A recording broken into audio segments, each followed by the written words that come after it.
بسم اللہ الرحمن الرحیم۔ عزیزان محترم، مبلغ اسلام، عالمی شہرت یافتہ،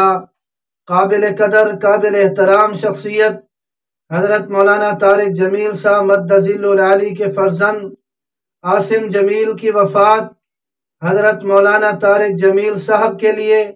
اور ان کی فیملی کے لیے بہت بڑا بھاری صدمہ ہے، لیکن ہم من حیث القوم اتنے گر چکے ہیں کہ بہت سی منفی خبریں پھیلا کر ہم مولانا طارق جمیل صاحب کے لیے اور ان کے خاندان کے لیے مزید اذیت کا سبب بن رہے ہیں، یہاں تک کہ ان کے بڑے بیٹے مولانا یوسف جمیل کو لائیو آ کر بتانا پڑا کہ میرا بھائی عاصم جمیل شدید ڈپریشن کا شکار تھا اور ان کا علاج چل رہا تھا، یہاں تک کہ انہیں الیکٹرک شاکس بھی دیے جاتے تھے۔ وہ گھر میں اکیلے تھے، گارڈ سے گن چھین کر اپنی زندگی کا خاتمہ کر لیا۔ اللہ رب العزت جوان اولاد کا غم والدین کو نہ دکھائے۔ عام طور پر ہوتا یہ ہے کہ جوان اولاد بوڑھے والدین کے جنازے کو کندھا دیتی ہے، لیکن مولانا طارق جمیل صاحب نے بڑھاپے کے عالم میں اپنے جوان بیٹے کے جنازے کو کندھا دے کر قبر میں اتارا ہوگا۔ ان کی تکلیف کو ہم بیان کر سکتے ہیں لیکن سمجھ نہیں سکتے کہ وہ کتنی تکلیف ہوگی۔ یعنی یہ لکھنے کو اور کہنے کو تو آسان ہے کہ ان کا بیٹا چلا گیا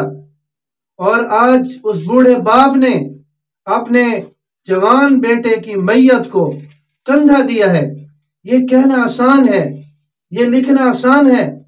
لیکن دیکھیے جناب رسول اللہ صلی اللہ علیہ وسلم،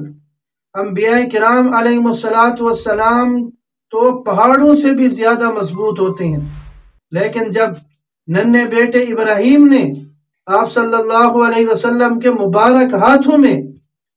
جان آفریں کے حوالے کی تو جناب رسول اللہ صلی اللہ علیہ وسلم کی مبارک آنکھوں سے بھی آنسو چھلک پڑے۔ اور دیکھیے نا ذرا قصہ پڑھیے حضرت یعقوب علیہ السلام کا، جب سیدنا یوسف علیہ السلام گم ہو گئے تو ان پر کیا گزری، کتنا کرب ہوتا ہے اور کتنا درد ہوتا ہے، یہ حضرت مولانا طارق جمیل صاحب ہی جانتے ہیں۔ تو اس موقع پر